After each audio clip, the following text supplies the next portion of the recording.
Assalamualaikum warahmatullahi wabarakatuh. Hai teman-teman, perkenalkan aku Firda, mahasiswa Pendidikan Bahasa Arab UIN Malang. Nah, di video kali ini kita akan membahas tentang media pembelajaran.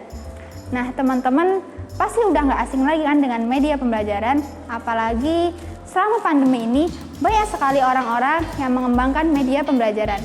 Dari media pembelajaran audio, visual, bahkan audio visual. Nah, lantas apakah media pembelajaran tersebut sudah sesuai dengan kriteria media pembelajaran yang baik? Nah, ini dia 14 kriteria media pembelajaran yang baik. Kriteria yang pertama yaitu media memiliki judul. Mengapa demikian?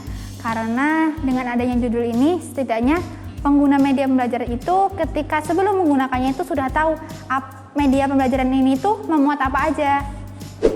Yang kedua, media pembelajaran itu harus memiliki tujuan yang jelas dan juga bermanfaat. Mengapa demikian? Karena dengan adanya tujuan yang jelas ini, pengguna itu bisa tahu apa sih yang akan dia dapatkan dari menggunakan media pembelajaran tersebut. Yang ketiga, media pembelajaran harus memuat nama pembuatnya. Mengapa demikian? Karena ketika seseorang membuat suatu media pembelajaran dan tidak mencantumkan namanya, dikhawatirkannya nanti media pembelajarannya akan diakuisisi oleh orang lain.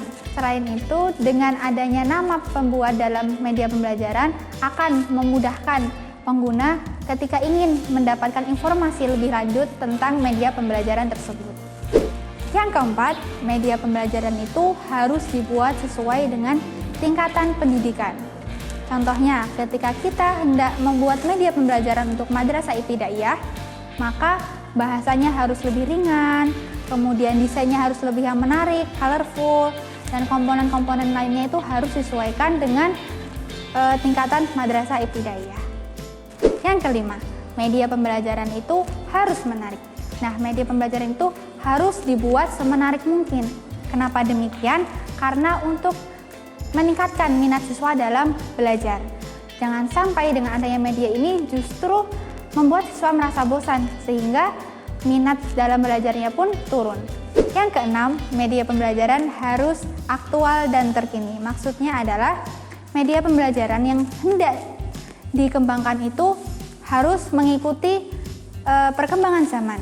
Contohnya, di zaman 5.0 ini, semuanya kan sudah berbasis teknologi yang modern.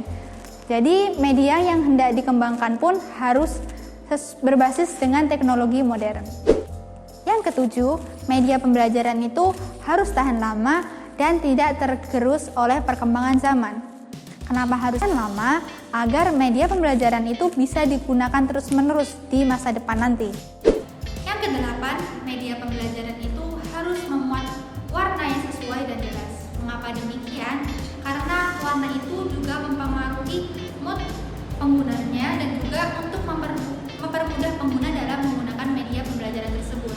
Contohnya seperti penggunaan warna merah untuk menekankan suatu informasi yang penting atau warna-warna terang lainnya.